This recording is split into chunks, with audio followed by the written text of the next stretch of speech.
अरे यार, इतना एडवेंचर तो मैंने अपनी पूरी जिंदगी में नहीं की जितना इन पिछले कुछ घंटों में हो गया। वाकई यार, बहुत हो गई हाइकिंग साइकिंग। अरे विनय, तू ठीक है ना? हाँ मैं ठीक हूँ। अगर तू कहे तो यार शहर जाने वाला रास्ता हम अभी ढूंढ सकते हैं। रात को रास्ता कहाँ ढूंढेंगे यार? एक काम करते हैं, सवेरे होने तक यहीं पे रुक जाते हैं, सवेरे होते ही निकल लेंगे। ये हुई ना बात। अरे यार, एक हील अंदर नहीं जा रहा यार। कर यार कुछ।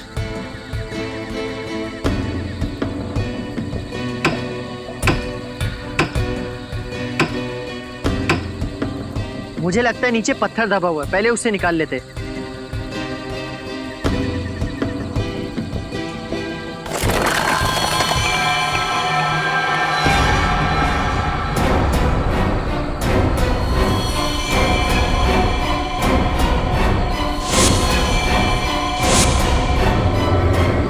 यार, हम किसी कब्रिस्तान में तो नहीं आ गए ना? बस यार, अब मैं एक पल भी यहाँ नहीं रुक सकता। चलो अपना अपना सामान बांधते, आओ।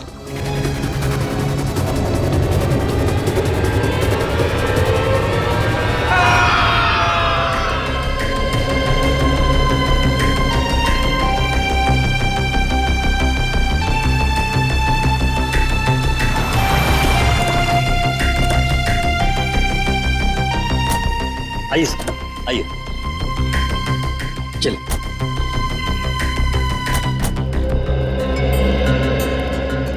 वाओ, आज मेरी जिंदगी का सबसे बड़ा दिन है। इतने लंबे स्ट्रगल के बाद आज मैं गर्व से कह सकता हूं कि ये सारी की सारी जमीन मेरी है। मुबारक हो समर सर, बहुत बहुत मुबारक हो आपको। Thank you very much. कहिए, कैसी लगी आप लोगों को ये जमीन? शहर से काफी दूर है और आप यहाँ हॉलिडे कॉटेज बनाना चाहते हो? यहाँ दूर दूर तक हम खेती करेंगे, फलों की, सब्जियों की, और यहाँ बीच में हम कॉटेज बनाएंगे, हट्स बनाएंगे। ये वाकई नया और अनोखा आइडिया है, लेकिन खेती बाड़ी शुरू करने से पहले हमें यहाँ जमीन की जांच तो करनी पड़ेगी ना।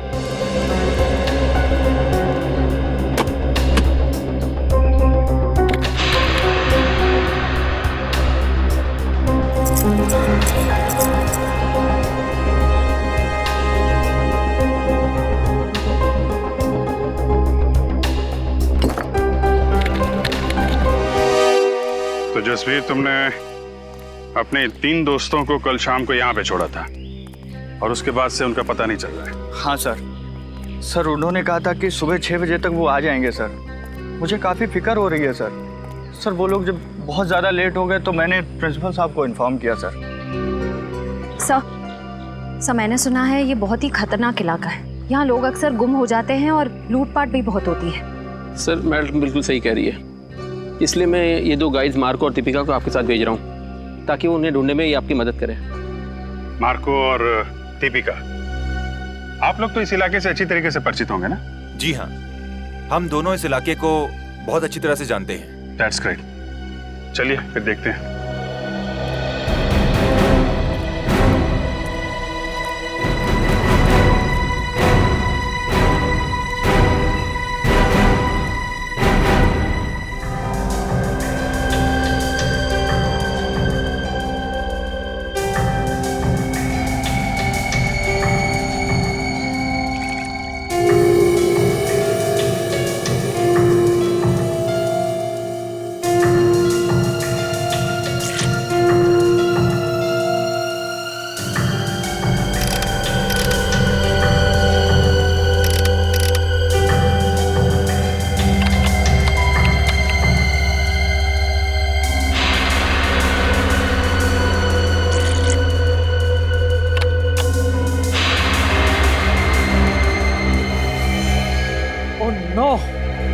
क्या हुआ? मिट्टी बंजर है क्या? नहीं, ऐसी तो कोई बात नहीं है। तो फिर ये देखो, मिट्टी में से क्या मिला है। ओह माय गॉड, अब हम क्या करेंगे? करना क्या है, सीआईडी में डॉक्टर सालुंके को फोन करते हैं।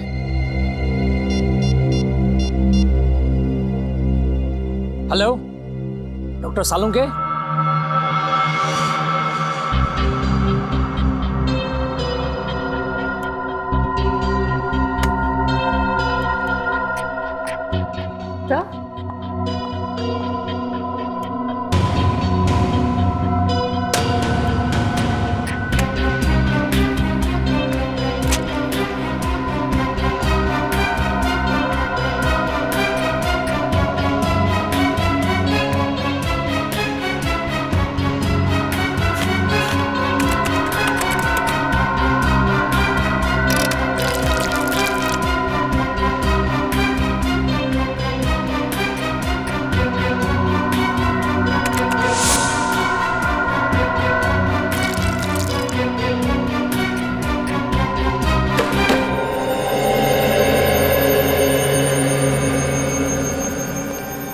लोगों का शक एकदम सही था।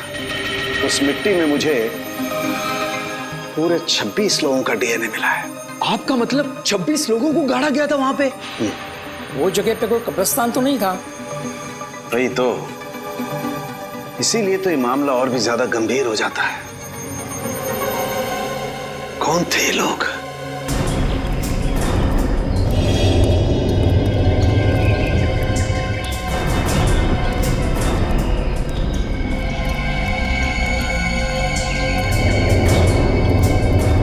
तो इधर बाईं तरफ और दाईं तरफ क्या है? बाईं तरफ खाई है और दाईं तरफ एक जमीन का टुकड़ा है। अगर किसी को हैकिंग करनी होती है तो वो सीधा इसी रास्ते से ऊपर जाता है। इधर? Yes sir. सर, कहीं वो लोग इस खाई में तो नहीं गिर गए होंगे? पहले चलो देखते तो हैं, आ जाओ।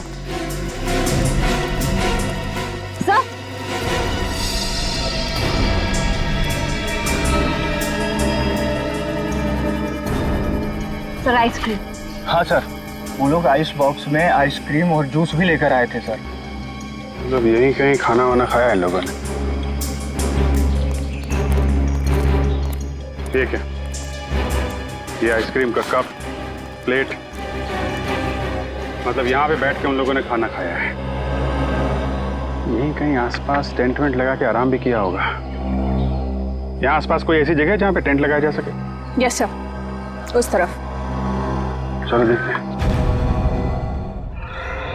अच्छा किया जो आप लोगों ने डॉक्टर साळुंके को तुरंत फोन कर लिया, वरना किसी को पता भी नहीं चलता कि यहाँ पर 26 लोगों की लाशें दबी हुई हैं।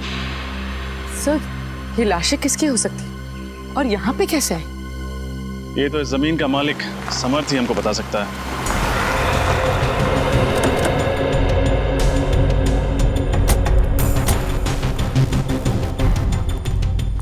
हेलो ऑफिसर, क्या हुआ? अरे अगर कोई तकलीफ थी तो हमें बता देते। सीआईडी वालों को बुलाने की क्या जरूरत थी? जब लाशों के भंडार मिलते हैं तो एक अच्छे नागरिक का फर्ज होता है कि वो सीआईडी को तकलीफ दे। लाशों के भंडार कहाँ? आपकी जमीन के अंदर हमें 26 लाशें मिली। 26 लाशें? ऐसे कैसे हो सकता है? आपको जरूर कोई गलतफहमी हो गई है। कोई गलतफहमी नहीं हुई। हमें इंसानों की हड्डियां, बाल, दांत मिले हैं। अभी ना जाने क्या क्या मिलना बाकी है आपके जमीन के अंदर से।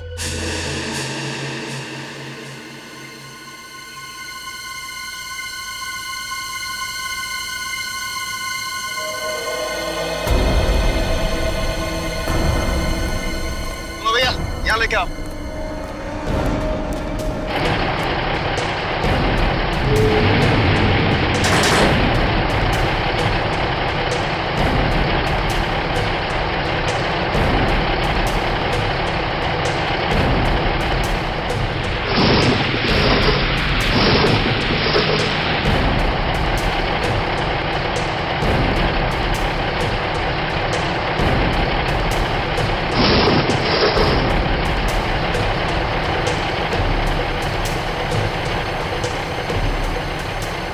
मुझे तो यकीन नहीं आ रहा है कि इस जमीन के अंदर 26 लोगों की लाश है। अगर कोई मुजरिम एक भी लाश को गाड़ता है तो वो पकड़ा जाता है, और यहाँ किसी ने 26 लाशें गाड़ी है। कोई भी जुर्म छुपता नहीं है डॉक्टर तारिका। इस अपराध से भी पर्दाफाश हो ही गया। उन मजदूरों को लेके जाओ, उनको बोलो उस तरफ खुदाई शुरू करें। आप लोग उस तरफ चलिए।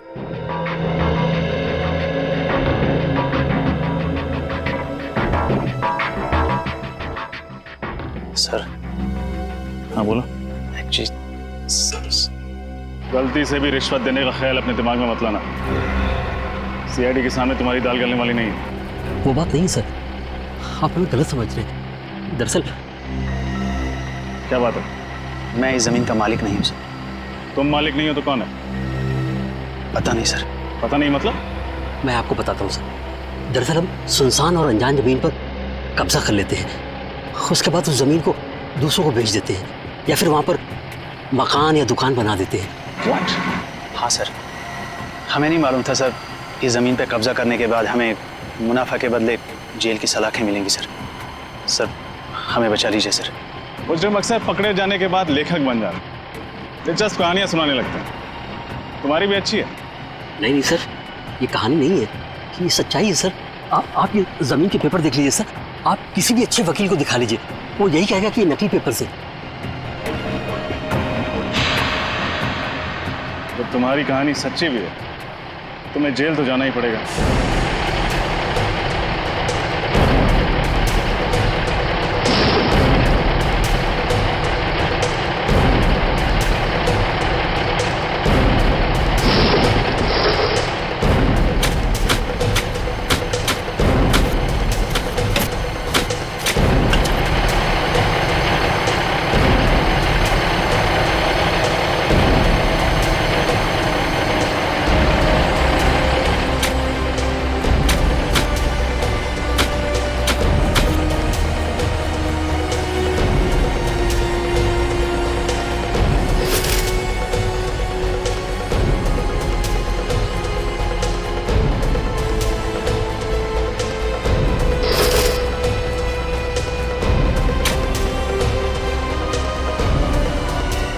मैडम, ये देखिए मैडम।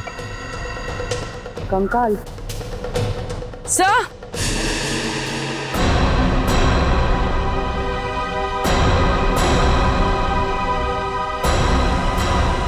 उधर कुछ है? सर,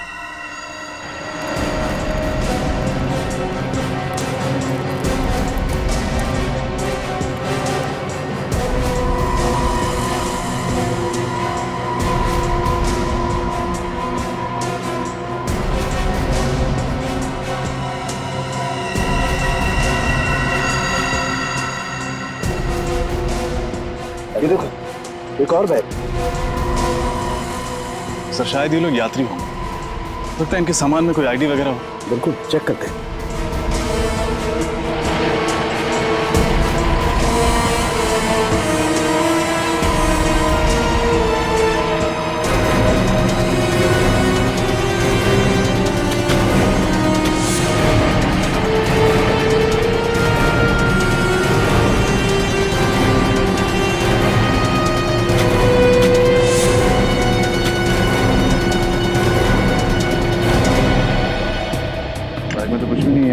कोई आईडी वगैरह। सर, ये देखिए।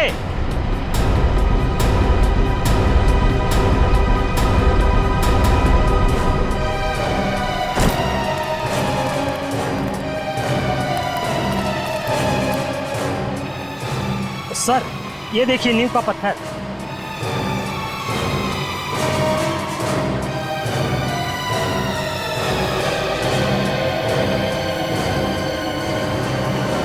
कहीं ऐसा तो नहीं कि यहाँ पर कभी कोई बिल्डिंग हुआ करती थी जिसे गिरा कर इस जगह पर कब्रिस्तान बना दिया गया? हो सकता है।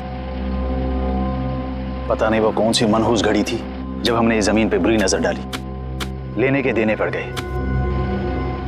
आप दोनों हमारे साथ ब्यूरो चलेंगे, आपसे पूछताछ करनी।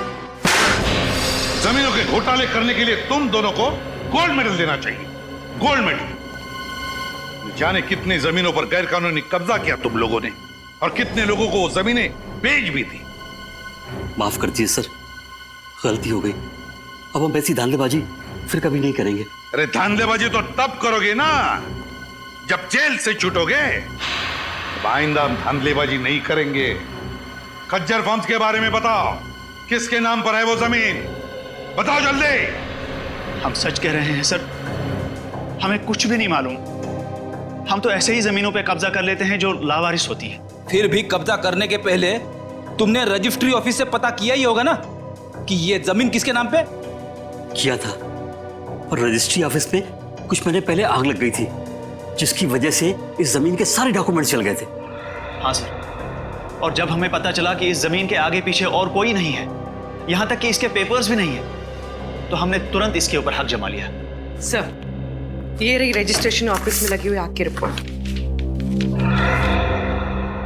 आग लगी थी 6 जून 2003 और आग की वजह पेट्रोल। पेट्रोल मतलब सर वो आग जानबूझकर लगाई गई थी, जमीन का इतिहास मिटाने के लिए?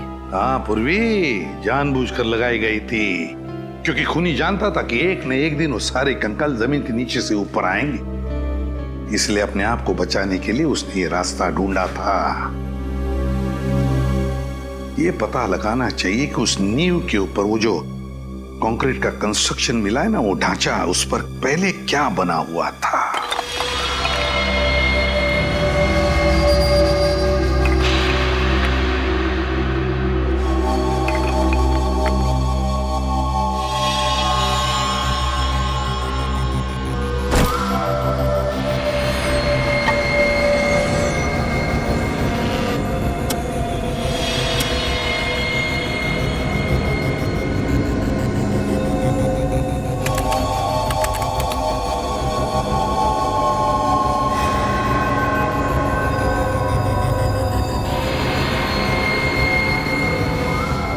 माय गॉड, क्या हुआ सर? तारिका, ये हड्डी जरा गौर से देखो। ऐसा लगता है जैसे इस हड्डी को किसी ने आरी से या 100 चेन से काटने की कोशिश की है। सर, मुझे तो ये खूनी बहुत बड़ा सरफिरा लगता है। कुछ लोगों के स्कल पे तो मुझे दांतों के निशान दिखे। ये देखिए, जैसे कि वो उनका सर ही चबाना चाहता हो। My God. सर, कहीं ये किसी जंगली जानवर का काम तो नहीं है? नहीं रोहन, ये किसी जंगली जानवर का काम नहीं हो सकता है, क्योंकि जानवर किसी को खाने के बाद उसे जमीन में गाड़ने की मेहनत नहीं करता। ये काम किसी इंसान का ही है। सर, अब बस ये पता चल जाए कि इन सब की मौत कब हुई थी, तब जाके हम उस खूनी तक पहुंच सकते हैं। चल जाएगा तारिका, ये भी पता चल जाएगा उस माइक्रोस्कोपिक रेडियोग्राफी के जरिए। Microscopic radiography? सॉरी सर, पर क्या है ये? कभी सुना नहीं इसके बारे में। रोहन, ये एक ऐसा प्रोसेस है जिसके जरिए हम ये पता लगा सकते हैं कि इंसान की मौत कब हुई है। और ये देखो, जिस इंसान की ये हड्डी है उसकी मौत 7 से 10 साल पहले हुई है, यानी 2003 से 2006 के बीच में इस इंसान की मौत हुई है।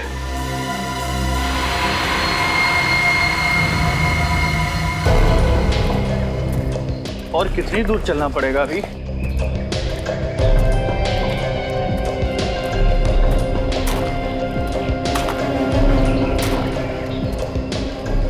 क्या बच रहा है? सर, मैंने किसी के चलने की आवाज सुनी।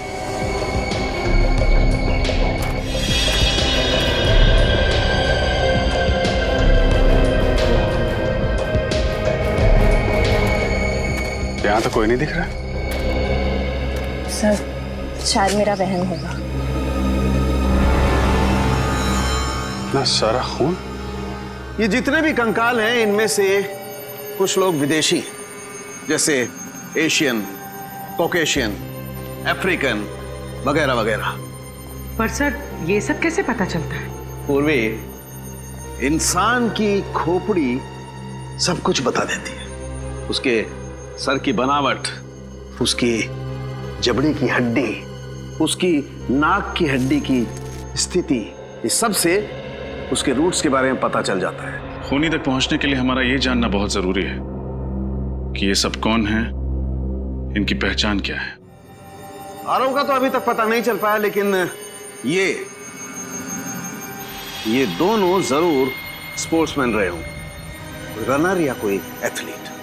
अच्छा, इनके पैरों की हड्डियों की बनावट हम आम लोगों से अलग है क्या सर? हाँ, इनके पैरों की हड्डियां आम लोगों के पैरों की हड्डियों से ज्यादा मजबूत है, जैसी एक एथलीट की होती है। सर? हाँ।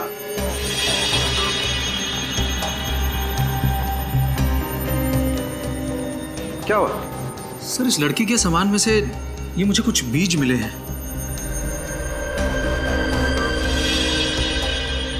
ये किस तरीके के बीज हैं? नागा जोलकिया नाम का मसाला है। ये दुनिया का सबसे तीखा मसाला है, और ये इतना तीखा मसाला है कि नॉर्मल नमक या मिर्च की तरह नहीं खाया जाता।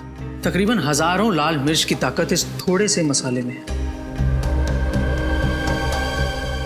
नागा जोलकिया, कोई ये मसाला इस तरीके से अपने सामान में लेकर क्यों घूमेगा?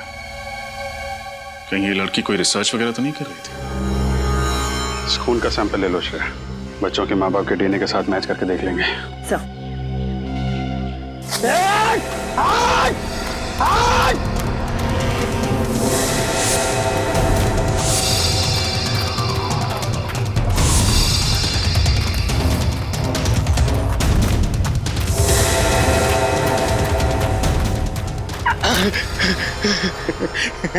बहुत देर कर दी मेहरबान आते आते। चलो अब अच्छे बच्चों की तरह अपना सारा सामान मेरे हवाले कर दो। नहीं तो क्या करेगा? हाँ? तो तुम्हारे छोटे छोटे टुकड़े करके कौन सी खाई में फेंकेंगे पता भी नहीं चलेगा किसी को। नहीं नहीं प्लीज आप ऐसा मत करिए। ये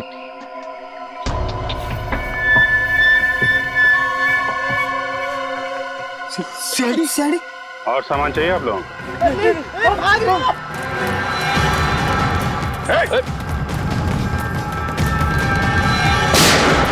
भागोगे तो गोली लग जाएगी। भागो मत। कहाँ भाग रहे थे?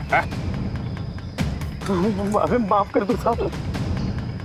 हम दोनों तो छोटे मोटे लुटेरे हैं साहब। मासूम लोगों को लूटते हो, बाद में उनको मार के फेंक देते हो। नहीं साहब, हम लुटेरे हैं, खूनी नहीं है साहब। हम लोगों ने किसी को नहीं मारा साहब। अच्छा, फिर ये 3 लड़के कहाँ हैं?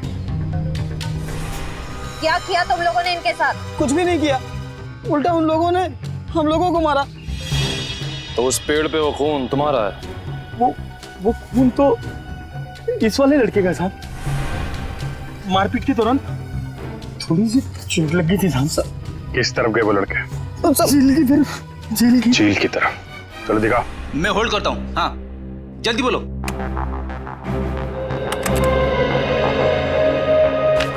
जी हाँ, मैं 2003 की बात कर रही हूँ, आज से 10 साल पहले की। मसाले का नाम है नागा झुलके, और जितने भी ऐसे खेत हैं जहाँ नागा झुलके नाम का मसाला उगता है, वहाँ उस लड़की की फोटो भेज दीजिए।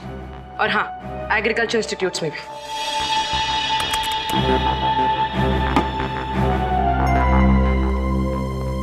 सर, हमें जिन लोगों के कंकाल मिले हैं उनके गायब होने की रिपोर्ट अभी तक नहीं मिली है, और इनमें से कुछ लोग विदेशी भी हैं। पता नहीं उनके घर वालों ने उनके गायब होने की रिपोर्ट कहाँ पे लिखवाई है। हो सकता है ना फ्रेडी कि उनके घर वालों को पता ही नहीं था कि जब ये हादसा हुआ तब ये लोग इंडिया में ही थे।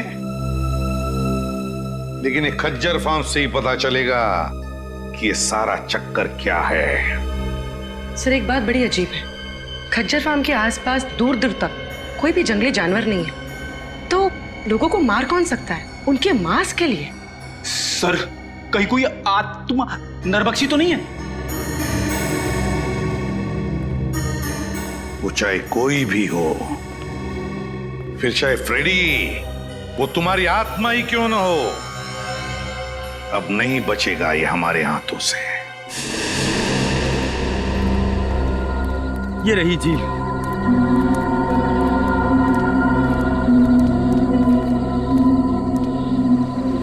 निखिल, श्रेया, झील के आसपास का एरिया अच्छी तरीके से चेक करो। देखो कुछ मिलता है क्या? साहब, हम लोग जा सकते हैं? तुम लोग जाओगे, लेकिन सीधे जेल जाओगे। हाँ। खड़े रह।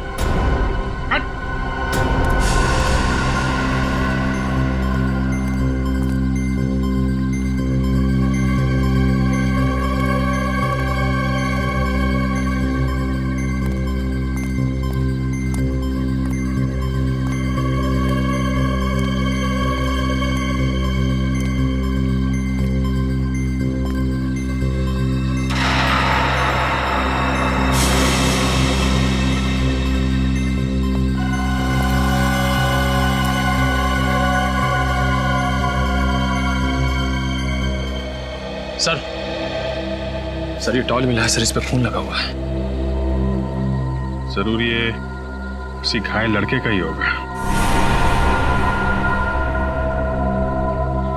काफी गहरी चोट लगी है उसे। इतनी जख्मी हालत में रात कहीं ना कहीं टेंट में गुजारी होगी। वो क्या बता रही थी आप? वो टेंट वाली जगह कितनी दूर है यहाँ से? बस यही पास में है। चलिए दिखाइए जरा। चल चल। यही वो जगह है। सर ये टेंट तो मेरे दोस्तों की है सर। ये एक मिनट, ये रुकिए आप लोग।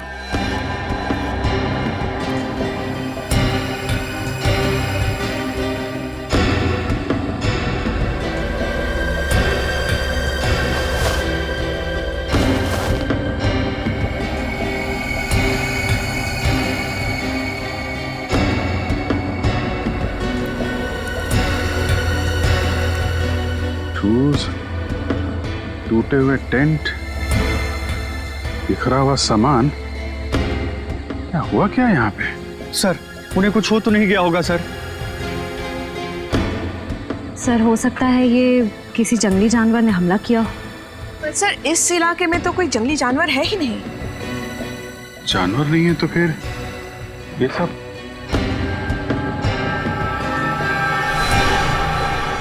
ये क्या?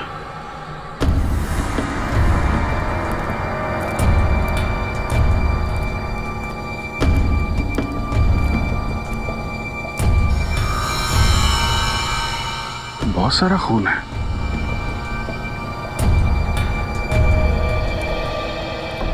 अगर इसमें तुम लोगों का जरा भी हाथ हुआ ना तो तुम लोगों का वो अंजाम होगा कि तुम लोग सोच भी नहीं सकते।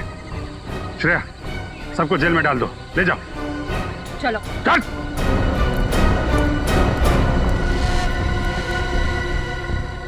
यहां से आगे घसीटने के निशान भी दिख रहे हैं।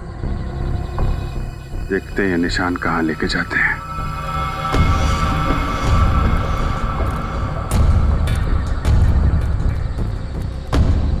ये क्या चक्कर है?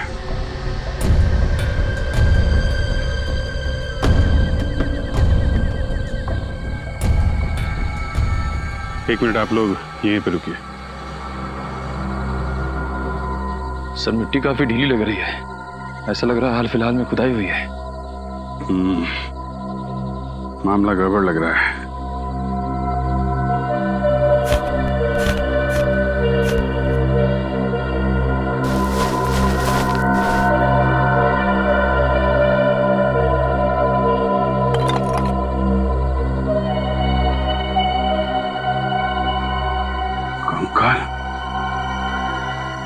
निखिल, कुछ खोदने का इंतजाम करो।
ये क्या चक्कर है? एक दो तीन चार। ये जसवीर तो कह रहा था कि उसके 3 दोस्त गायब हैं। चौथा कहां से आ गया? हाँ सर, हमें 3 की तलाश थी और यहाँ चौथा भी आ गया। जसवीर, तुम्हारे तीनों दोस्तों के साथ में कोई और आदमी भी था क्या? नहीं सर। सर ये कंकाल क्या मेरे दोस्तों के हैं सर? बहुत जल्द पता चल जाएगा।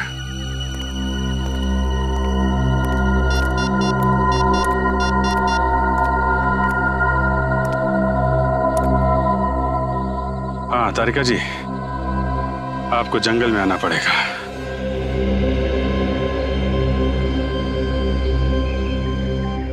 अभिजीत, इन सभी की मौत को ज्यादा दिन नहीं हुए, लेकिन ये वाला कंकाल बाकी 3 कंकालों से कुछ अलग कहानी बता रहा है।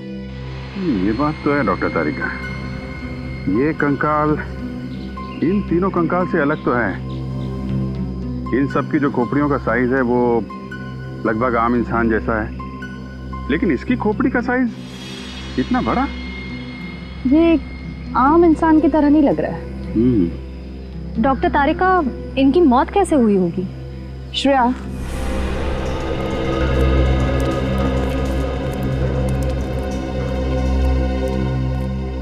इसकी गर्दन पे और छाती पर दांतों के काटने के निशान हैं, पर फोरेंसिक में टेस्ट करके ही सही नतीजे पर पहुंच सकते हैं।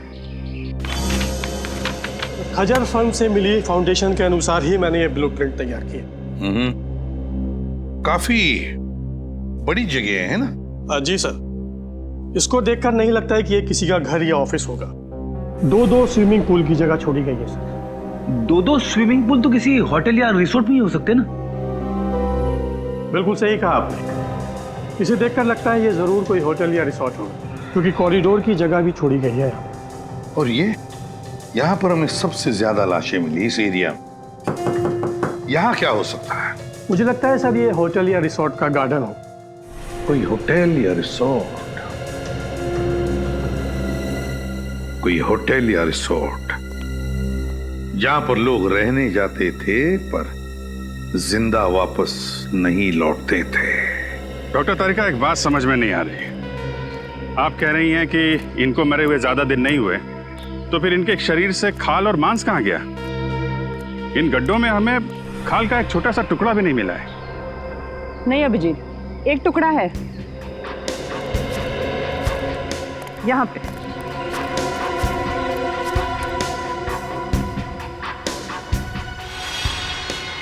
ये देखो, मांस का टुकड़ा। जी हाँ सर, मैं पहचानता हूँ इन्हें। ये दलजीत है और ये मयंक, दोनों नेशनल लेवल के रनर्स थे। दोनों नेशनल लेवल के रनर्स?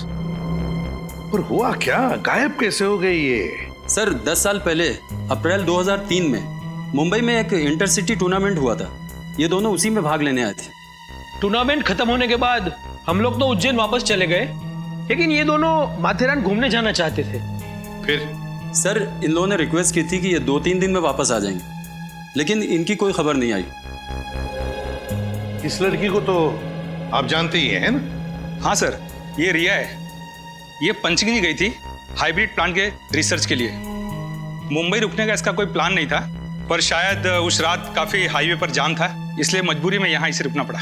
खज्जर फार्म में? जी। पूर्वी ये तीनों के तीनों, ये 2 लड़के और ये लड़की मुंबई शहर के नहीं थे, बाहर के थे, बाहर के। और सर ये तीनों खज्जर फार्म में रुके थे। वही तो, तीनों खज्जर फार्म में रुके। इस मांस का रंग बिल्कुल सफेद हो गया है। डॉक्टर तारिका, ऐसा सफेद तो केमिकल की वजह से होता है ना? हाँ, खूनी ने इन चारों की खाल निकालने के लिए जरूर कोई सॉल्यूशन या फिर केमिकल का इस्तेमाल किया है। सर हमें यहाँ आसपास से किसी भी केमिकल के ट्रेसेस या लैब वगैरह कुछ नहीं मिला है। इसका मतलब इन चारों को मारा कहीं और गया है और बाद में इन्हें यहाँ पे लाके गाड़ दिया गया।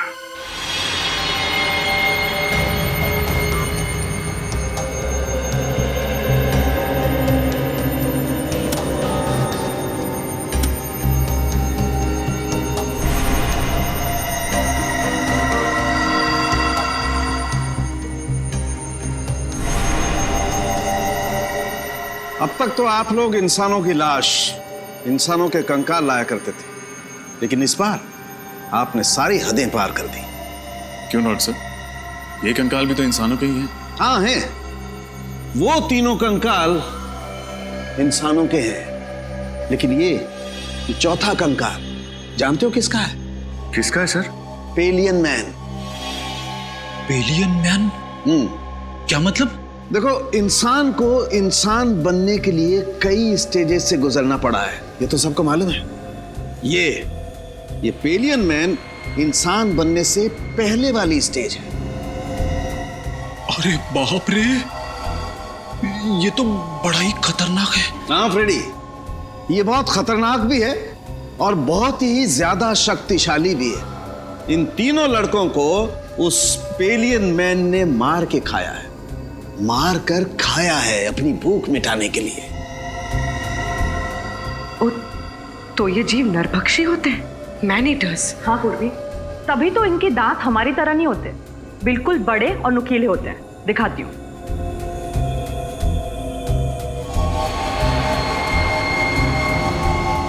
ये देखो, और इस तरह से घुसते हैं।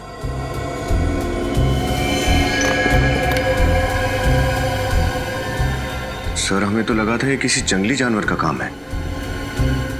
ऐसा भी कोई जीव हो सकता है, ये तो हमने सोचा ही नहीं था। लेकिन विनीत, अगर इन 3 लड़कों को इस जीव ने मारा है, तो फिर इस जीव को किसने मारा? क्योंकि इसकी खाल भी बिल्कुल उसी तरह निकाली गई जिस तरह इन 3 लड़कों की निकाली गई थी। मुझे लगता है इस पेलियन मैन को कोई और कंट्रोल करता है। आप शायद सही कह रहे हैं सोलंकी साहब, क्योंकि अगर इसे कोई और कंट्रोल नहीं कर रहा होता तो ये अब तक शहर में घुसकर तबाही मचा चुका होता। कोई तो है जो इसे इसकी खुराक देता है। उस एरिया के सारे रिसोर्ट्स में जाके चेक करना होगा।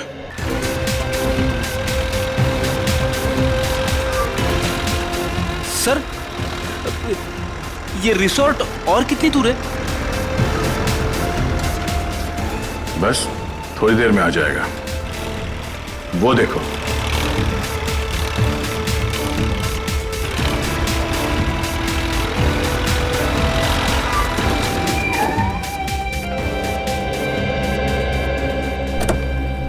इस इलाके में ये वो दो रिसोर्ट हैं जिनके नक्शे ठीक उस रिसोर्ट की तरह है जो 2003 में नष्ट किए गए थे।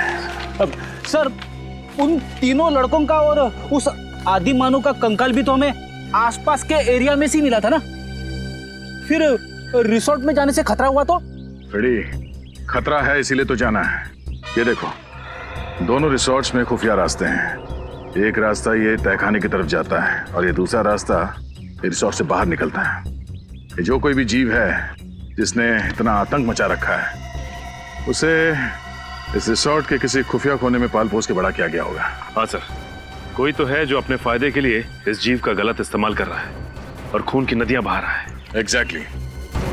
वो जो कोई भी है, आज की रात उसकी जिंदगी की आखिरी रात होगी। काम करते हैं, मैं और सचिन ये सामने वाले रिसोर्ट में जाते हैं। फिर तुम और निखिल यहाँ इस रिसोर्ट में जाओ। सर, मैं आपके साथ आता हूँ। नहीं, निखिल की रक्षा के लिए तुम्हें इसके साथ जाना पड़ेगा। चलें सर? चलो, डरना नहीं, मैं हूं ना।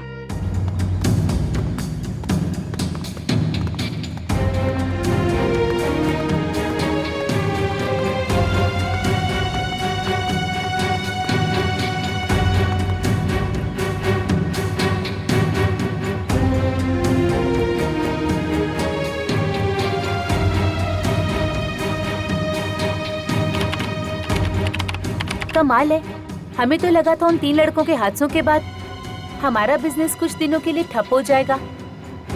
वैसे आप लोगों को डर नहीं लग रहा ट्रैकिंग करने में? आप किस हादसे की बात कर रही है? हमने तो ऐसा कुछ सुना नहीं था। चलिए, अच्छी बात है कि आपने ऐसा कुछ भी नहीं सुना। वो कहते हैं ना, इग्नोरेंस इज ब्लेस। अच्छा, वैसे ये बताइए कि हम लोग अपने कमरे में खाना कब तक मंगवा सकते हैं? रात में 11 बजे तक। उसके बाद रिसेप्शन पे कोई नहीं रहता। वैसे चलिए, आइए।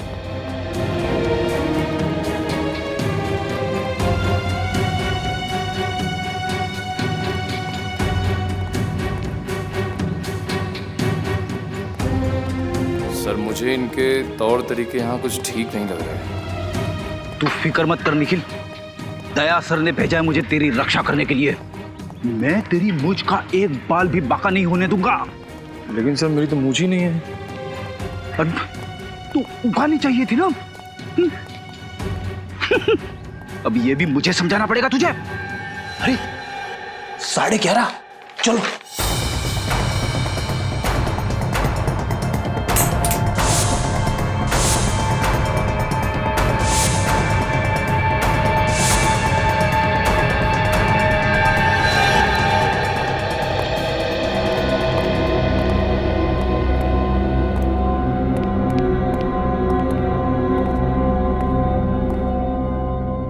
दरवाजा तो कॉरिडोर पे खुलता है, नीचे चलते हैं।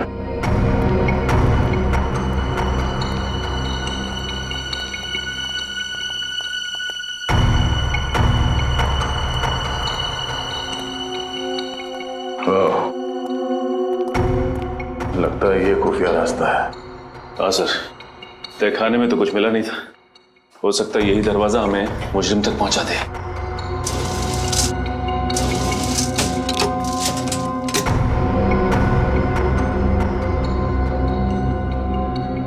ये तो दरवाजे पे बुरी तरह से जंग लगी हुई है। ऐसा लगता है दरवाजा काफी साल से खुला ही नहीं है, किसी ने हाथ तक नहीं लगाया इसे। ये दरवाजा। आप लोग यहाँ क्या कर रहे हैं? हाँ वो पानी चाहिए था तो ढूंढते ढूंढते यहाँ आ गए। यहाँ पे? यहाँ पे नहीं, हम लोग रिसेप्शन की तरफ जा रहे थे, लेकिन रास्ता भूल गए। वैसे ये रास्ता कहाँ जाता है? कहीं नहीं, ये दरवाजा हमेशा बंद रहता है। इस रिसोर्ट में और भी कई दरवाजे हैं जो हमेशा बंद रहते हैं। ये रिसोर्ट तो भूल भुलैया है। आप लोग अपने कमरे में चलिए, मैं पानी लेके आता हूँ। सर अगर इस रिसोर्ट में कुछ नहीं है तो फिर जरूर अगले रिसोर्ट में कुछ होगा। इस फ्रेडी को फोन करके देखते हैं।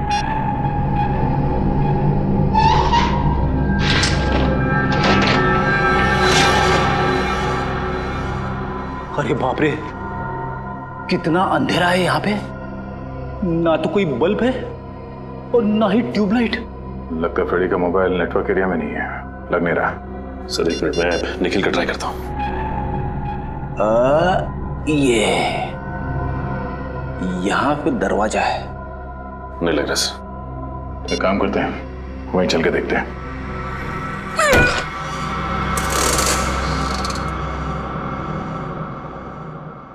अरे एक और खुफिया दरवाजा। हाँ सर।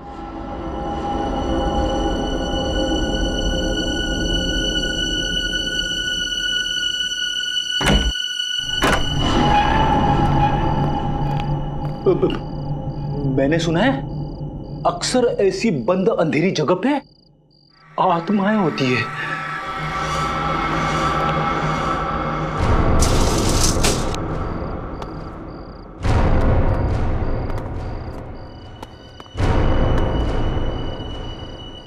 इतना सारा खून,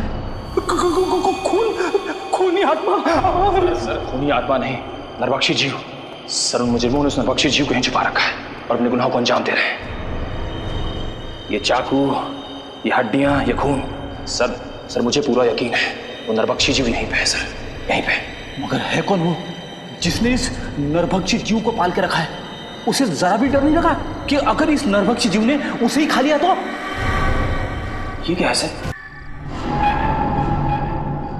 रिसोर्ट के नक्शे के हिसाब से रिसोर्ट से बाहर जाने का ये खुफिया रास्ता है। सर दरवाजा तो खुला हुआ है। हाँ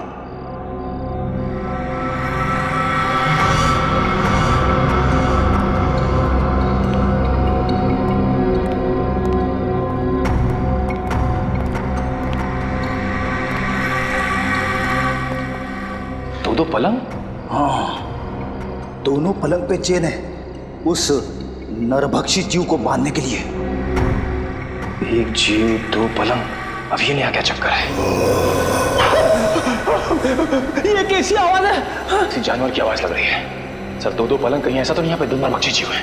निखिल यहाँ से खिसक लेते हैं, आगे का इन्वेस्टिगेशन दया सर के साथ ही करेंगे। सर कुछ नहीं होगा आपको, मैं हूं ना। कौन है?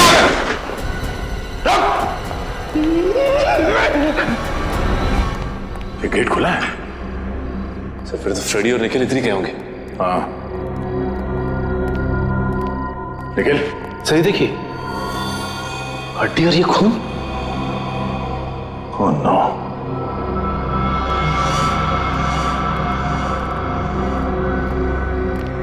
ये क्या? इसका मतलब है दो नरभक्षी जीव। लेकिन सर एक की तो मौत हो गई थी। सचिन, निखिल और फ्रेडी की जान को भी खतरा है, जल्दी।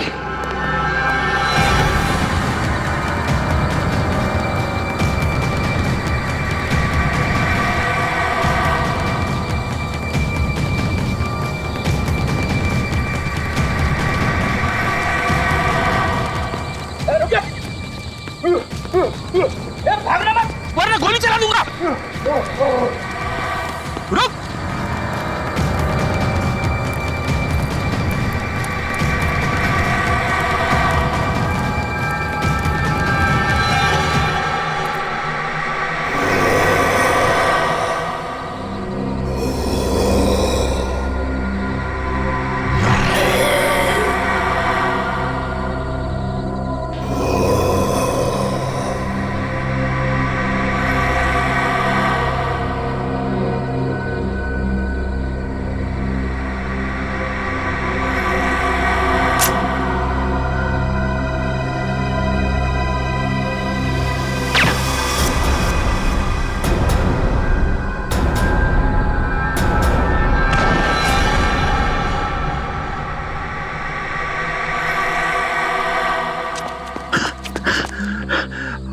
अरे वाह सर, आपने इसे मार दिया?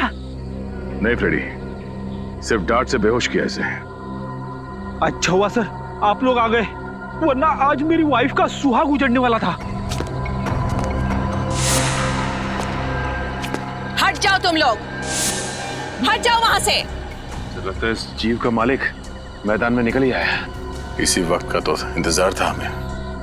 हट जाओ वहां से, हट जाओ वरना गोली चला दूंगी।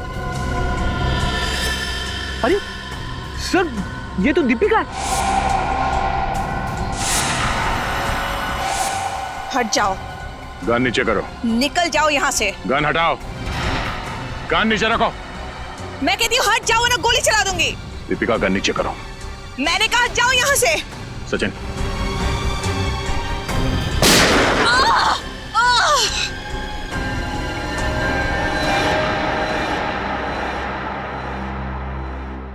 मेरे पिताजी एक एंथ्रोपोलॉजिस्ट थे, मानव वैज्ञानी। बहुत साल पहले वो मंटोनियो नाम के एक छोटे से टापू में गए थे, जहां से वो दो ऐसे जीव लेके आए जो ना तो इंसान थे और ना ही जानवर। उन्हें देखकर ऐसा लगता था जैसे वो इंसानों से एक स्टेज पीछे हैं। एक मिनट, तुम्हारे पिताजी उन लोगों को यहाँ इंडिया में कैसे लेके आए? ये तो गैर कानूनी है ना? जी, स्मगल करके, गैर कानूनी तरीके से। तो जैसे जैसे वक्त बीतता गया उनके साथ मेरा लगाव बहुत बढ़ गया। पर मेरा यकीन मानिए सर, मैं बिल्कुल नहीं जानती थी कि जैसे जैसे वो बड़े होते जाएंगे वो नरभक्षी बन जाएंगे, मैन ईटर्स। और इसीलिए तुमने उनकी इंसानी मांस खाने की भूख को मिटाने के लिए रिसोर्ट में जितने भी लोग आते थे उनका शिकार करना शुरू कर दिया। तो मैं और क्या करती? मुझे डर था कि कहीं एक दिन उन्हें अपना खुराक ना मिले तो शायद वो मुझे ही अपना शिकार बना लेंगे। अगर इतना ही लगाव था तुम्हें इन दोनों से, तो तुमने एक जीव को मार क्यों दिया? क्योंकि वो मेरे कैद से भाग गया था और उसने उन तीनों लड़कों को मार दिया। और जब इस तरह के जीव अपने मालिक का आदर और सम्मान नहीं करते हैं तो उन्हें मार ही देना चाहिए। सर, क्या मैं एक आखिरी बार उससे मिल सकती हूँ? प्लीज। वो कहाँ है? कैसा है वो?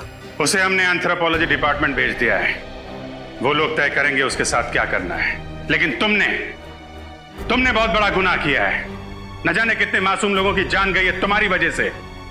तुम्हारे साथ क्या करना है ये अदालत तय करेगी, असाइलम या जेल।